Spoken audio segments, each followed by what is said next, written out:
Nós estamos de volta com a entrevista com o candidato Danúbio, que é candidato ao Senado pelo PCB, nosso convidado especial de hoje, dando sequência à série de entrevistas com os candidatos que disputam o Senado por Pernambuco. Agora é a vez das perguntas das organizações não governamentais e que marcam presença também na nossa entrevista. Mas antes de trazer a primeira pergunta, de acordo com o que acontece em todos os programas, eu vou pedir para que o candidato assine aí as propostas, o resumo das propostas que ele defende e que trouxe para a gente e que nós vamos registrar em cartório a partir de amanhã, né? A partir das 10 horas da manhã de amanhã, no cartório Paulina Porto Notas, na Avenida Getúlio Vargas, número 1218, em Olinda, né? São as propostas que o candidato defende caso eleito senador por Pernambuco, né? E fica aqui para a gente cobrar para ele depois, né? Se ele está realmente na linha, seguindo o que defendeu, enfim. Primeira pergunta aqui das organizações não governamentais. O Marco Antônio Lima, representando aqui a ONG Brasileirinhos. Boa noite, Marco Antônio. O que é a Brasileirinhos, né? E a sua pergunta? Boa noite, Pedro. Boa noite a todos, presente, a todos que estão em casa. O Brasileirinho é uma instituição social que está atendendo criança e adolescente e as famílias do Varadouro. Atualmente nós estamos com um projeto que foi implantado, uma biblioteca comunitária, onde a gente atende os alunos de escolas públicas. E esses jovens que são atendidos lá, eles têm um acompanhamento de letramento, né? E interdisciplinar, onde tudo que é vivenciado na escola onde ele estuda, eles revisam lá na instituição e lá fazem a pesquisa. Nós vivemos de doação, temos uma intervenção social, encaminhamos as famílias aos CRAs e estamos lá, né, angariando recursos e convidando pessoas para serem parceiros. A sua pergunta, Cândido. Doutor Danúbio, a minha pergunta é mais voltada assim à educação, que a prática, pesquisas e a própria realidade comprovam que a educação é o caminho para o desenvolvimento. Como o senhor enxerga, né, como representante de um partido comunista, o senhor enxerga a educação aplicada atualmente nas escolas e o que pretende fazer, né, caso o senhor seja eleito?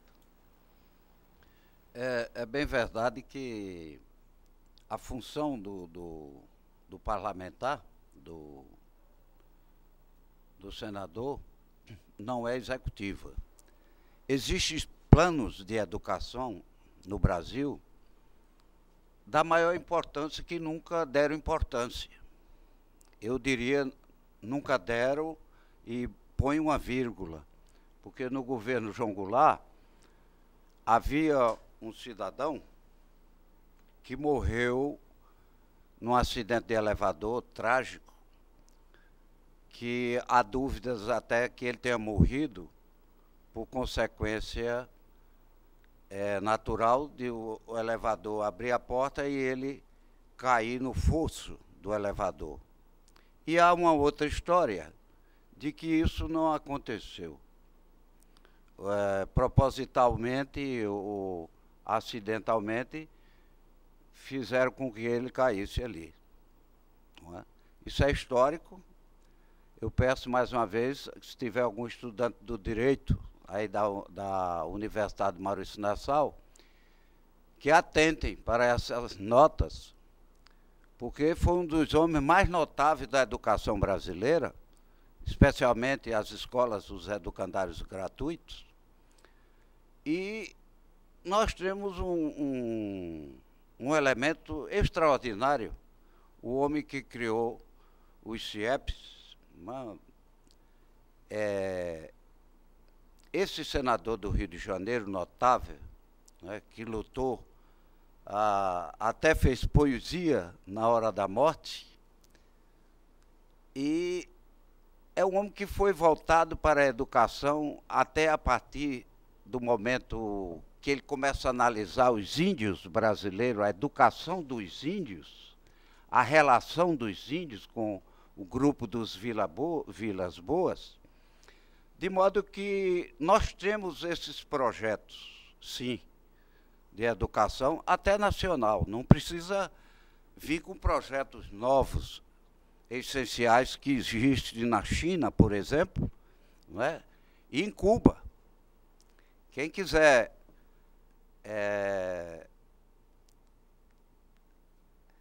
fazer alguma coisa especial, tem que olhar para esse paizinho aí, como eles colocam, que Cuba não tem perspectiva, que o jornalista, segundo o próprio Fidel disse no jornal de anteontem, que houve a deturpação do pensamento dele. Mas deixemos esse fato para lá. Cuba é o exemplo de não analfabetismo. Como é que se concebe o Brasil ter a quantidade de analfabetos, especialmente aqueles que servem à própria sociedade?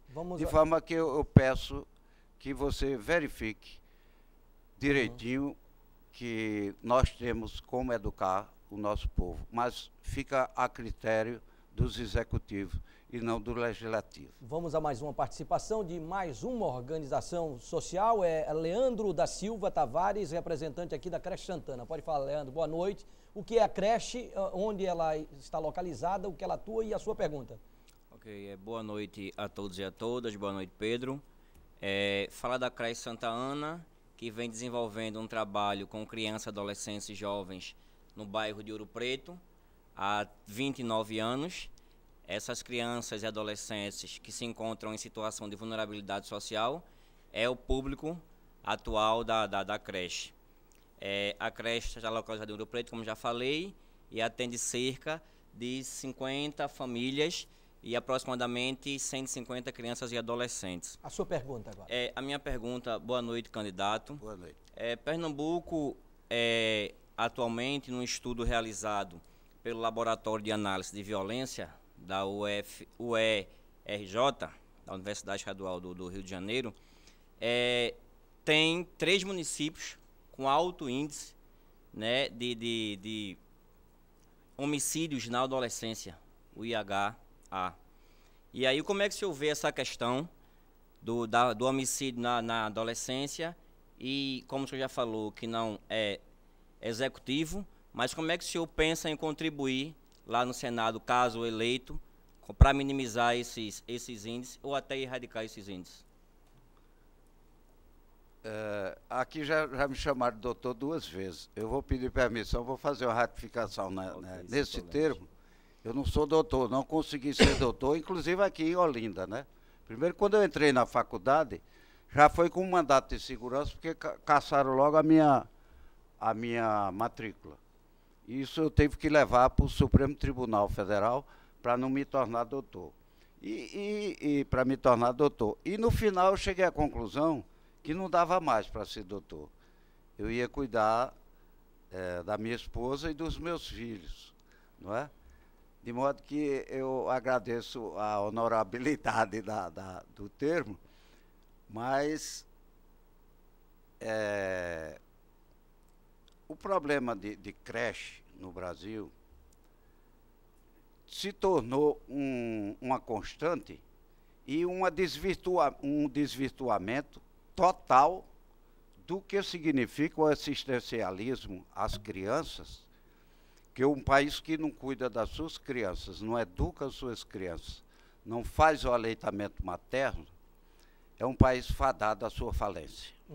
Então, quando ele falou do sistema educacional, eu estudei psicologia aqui na faculdade, na 2ª turma da Faculdade de Ciências Humanas de Olinda, uma instituição beneditina conhecida como a Academia Santa Gertrudes, e que teve um enfrentamento muito sério, como já falei, mas lhe digo a você, eu chegando no Senado, uma das maiores preocupações minhas é exatamente isso, é a educação e o problema das creches, onde os operários, os trabalhadores, as famílias, hoje especialmente as mulheres, estão absolutamente sem condição de estar junto dos seus filhos para dar, pelo menos, aquele afago de mãe que é da própria natureza. Vamos a mais uma pergunta, agora com o representante da Unicordel, Altair Leal. Pode falar, Altair, boa noite. Boa noite, Pedro Paulo, boa noite, membros da mesa, candidato, os telespectadores. Bom, eu sou da Unicordel, que é a União dos Cordelistas de Pernambuco, e nós estamos há mais de 5 anos trabalhando a cultura, né? Nós damos oficinas, recitais, palestras, mais ou menos isso. Resumindo, a gente faz isso, né? Vai nas universidades, vai ao interior, né? A outras cidades, outros estados, mostra um pouco da literatura de cordel, apresenta e trabalha ela, a literatura, né? A sua pergunta, vamos lá. Minha pergunta é a seguinte: o senhor é um candidato comunista numa eleição totalmente capitalista, né? Então eu queria saber como o senhor, de que forma o senhor vai convencer o eleitor a votar no senhor.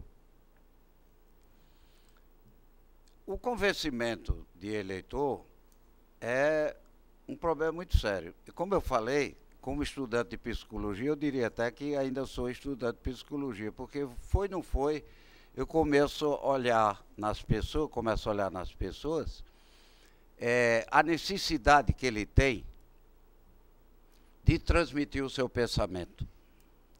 Veja você que o cordel, por exemplo, é uma das formas de expressão mais extraordinária que o homem, especialmente de origem, né, da Europa, traz no seu interior a poesia. Porque só os poetas e os filósofos, apesar de eu não ser nenhum dos dois, mas eu sinto, eu tenho esse sentimento, só os poetas sabem a dor das criaturas que passam fome, que não têm calçado, que não podem editar seus livros.